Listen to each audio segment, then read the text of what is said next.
ये मेरी वीडियो है क्लास 9th की पंजाबी की बुक सहित माला के चैप्टर 1 की समा। समा एक कविता है जिसको किसने लिखा है? पाई वीर सिंह ने। ये हमेशा आता है कि ये कविता को किसने लिखा है? समा कविता को पाई वीर सिंह जी ने समा कविता नु लिखा है। और एक पैराग्राफ दे देंगे कि ये कौन सी कविता का पैराग्राफ है, तो हमें देखना है अच्छे से इन पैराग्राफ्स को पढ़ना है कि हमें पता लगे कि समा कविता के पैराग्राफ्स है। ठीक है, और समा कविता भाई वीर सिंह ने लिखी है। इधर दी रहती है सबसे पहले शख्सियत अति रचना, मतलब जिसमें हमें भाई वीर सिंह जी के बारे में बताया जाएगा। तो भाई वीर सिंह जी का जन्म 5 दिसंबर 1872 ईस्वी में, मतलब 5 दिसंबर को हुआ था उनका बर्थ। 1872 सन में हुआ था, 1872 सन में हुआ था।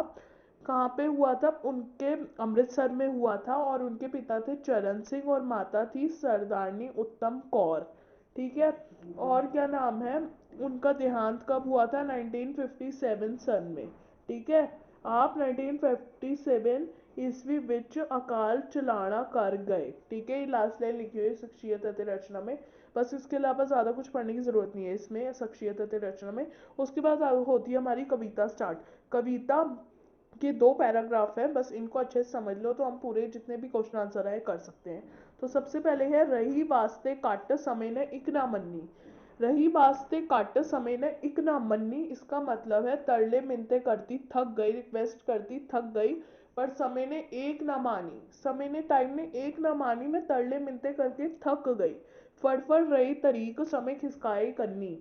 मैं पकड़ पकड़ के समय को खींचती रही, मैं पकड़ पकड़ के टाइम को खींचती रही, पर वो आगे बढ़ता गया। खिसकाए करनी मतलब खिसकाना, अपना पल्ला दामन। ठीक है, करनी का मतलब होता है पल्ला या दामन या कौड़ना। ठीक है, किਵੇਂ ना सकी रोक अटक जो चाहे पन्नी। मैं किसी भी तरह से उसको रोक नहीं सकी। वो क्या नाम है? अपनी रुकावट तोड़ के चलता गया। त्रिखे आपने वेक गया टप बन्ने बन्नी।